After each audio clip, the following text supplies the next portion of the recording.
Hi friends, welcome back to EduMedia.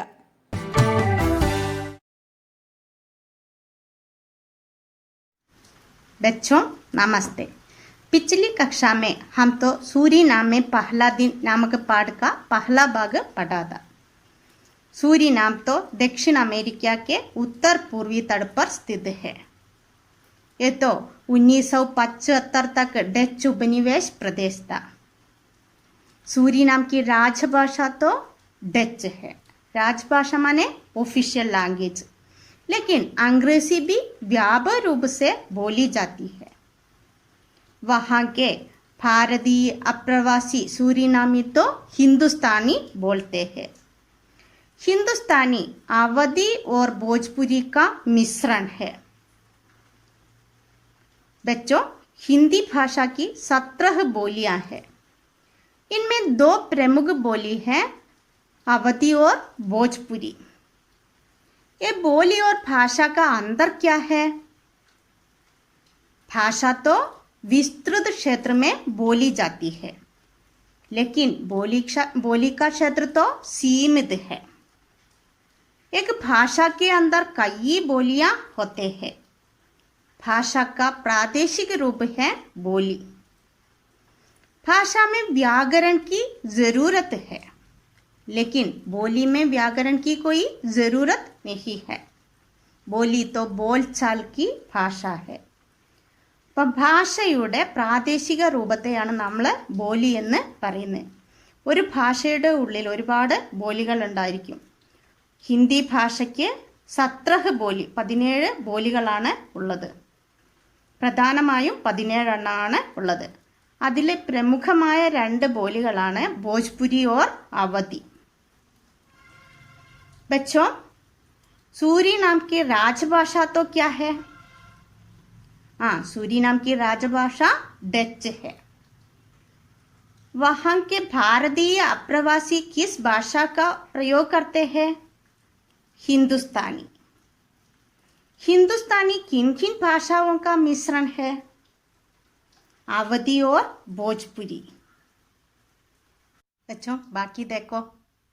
जिस हिंदी को भोजपुरी अवधी के रूप में हनुमान चालीसा तथा रामचरितमानस आदि धर्म ग्रंथों के माध्यम से भारत से जाते समय वे ले गए थे अपने साथ, और जिसे उन्होंने तूफान के बीच दिए की तरह जलाए रखा, आज 130 साल बाद वह एक नए रूप में साकार होकर उपस्थित हो रहा है.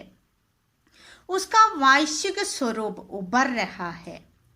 अब गिरमिटिया श्रमिकों की ही नहीं, शासकों, राष्ट्र अध्यक्षों की भाषा बन गई है, जो संसार के 120 देशों में किसी न किसी रूप में अपनी उपस्थिति का एहसास जता रही है. जिस हिंदी को भोजपुरी और अवधी के रूप में हनुमान चालीसा तथा रामचरितमानस आदि धर्म ग्रंथों के माध्यम से भारत से जाते समय वे ले गए थे, उसी हिंदुस्तानी को, बच्चों ये हिंदुस्तानी तो भोजपुरी अवधी भाषा का मिश्रण है.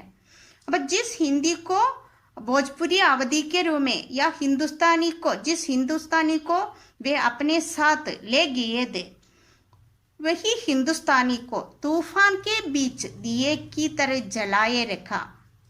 तूफान माने क्या है? കൊടുങ്കാറ്റ്. तूफान माने കൊടുങ്കാറ്റ്. दिया दीप.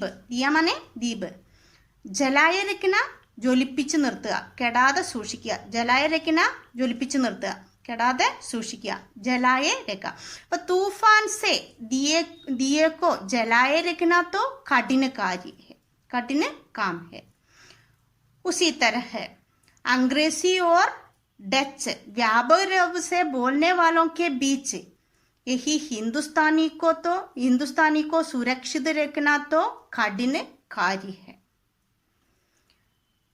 यहाँ हनुमान चालीसा और रामचरितमानस 2 ग्रंथों के बारे में कहा गया है. ये धर्म ग्रंथ तो तुलसीदास द्वारा लिखा गया है. तुलसीदास द्वारा अवधी भाषा में लिखा गया दो धर्म ग्रंथ है हनुमान चालीसा और रामचरित मानस। हनुमान चालीसा हनुमान को श्री राम के परम भक्त के रूप में दिखाने वाला एक ग्रंथ है। राम कथा पर आधारित एक ग्रंथ है रामचरित मानस। जिस हिंदी को भोजपुरी अवधी के रूप में हनुमान चालीसा तथा रामचरित मानस आदि धर्म ग्रंथों के माध्यम से भारत से जाते समय वे ले गए थे अपने साथ, और जिसे उन्होंने तूफान के बीच दिए की तरह जलाए रखा। आज 130 साल बाद वह एक नए रूप में साकार होकर उपस्थित हो रहा है। आज 130 साल बाद 130 വർഷങ്ങൾക്ക് ശേഷം ഹിന്ദുസ്ഥാനി तो एक नए रूप में उभर रहा है। പുതിയൊരു രൂപത്തിൽ ഇന്ന് അവിടെ 130 വർഷങ്ങൾക്ക് ശേഷം കാണപ്പെടുകയാണ്। बच्चों, तुम्हें मालूम है आज विश्व के कोने कोने में भारतीय है। वे भारतीय प्रायः हम ऐसा देखता है कि वे तो विदेश जाकर अपनी भाषा को भूल जाते हैं या भूलने की कोशिश करता है और वहाँ की विदेशी भाषा को अपनाते हैं। लेकिन 130 साल पहले इधर से भारत से जो भारतीय सूरीनाम गए थे वे तो अपनी भाषा को नहीं भूला, वे तो अपनी भाषा को सुरक्षित रखा। ये तो आज एक नए रूप में उपस्थित हो रहा है, प्रकट हो रहा है और उसका वैश्विक स्वरूप उभर रहा है। वैश्विक स्वरूप, विश्व स्वरूप, वैश्विक माने विश्व, वैश्विक स्वरूप विश्व स्वरूप। वह अब गिरमिटिया श्रमिकों की ही नहीं, शासकों राष्ट्राध्यक्षों की भी भाषा बन गई है। वह अब गिरमिटिया ശ്രമിക് കരാറുകാരായ തൊഴിലാളികൾ, തൊഴിലാളികൾ, ഗിർമിട്ടിയ ശ്രമിക് മാനെ കരാറുകാരായ തൊഴിലാളികൾ, ശാസക് ഭരണാധികാരികൾ, രാഷ്ട്രാധ്യക്ഷ वह हिंदुस्तानी तो वह हिंदी तो अब गिरमिटिया श्रमिकों की ही नहीं, शासकों और राष्ट्राध्यक्षों की भाषा बन गई है। अब लेखक कहते हैं कि आज वह एक नए रूप में साकार होकर उपस्थित हो रहा है। इसका मतलब क्या है? इसका मतलब यह है कि यह हिंदुस्तानी, यह हिंदी तो आज गिरमिटिया श्रमिकों की ही नहीं, वहाँ के शासकों राष्ट्राध्यक्षों की ही भाषा बन गई है, जो संसार के 120 देशों में किसी न किसी रूप में अपनी उपस्थिति का एहसास जता रही है। उपस्थिति, सानिध्यम।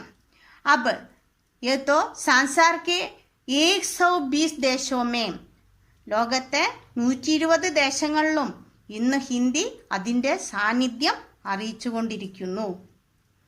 बच्चों, रामचरित मानस और हनुमान चालीसा किसकी रचना है? तुलसीदास की रचना है। ये किस भाषा में लिखी गई है? अवधी भाषा में लिखी गई है। बच्चों, धन्यवाद।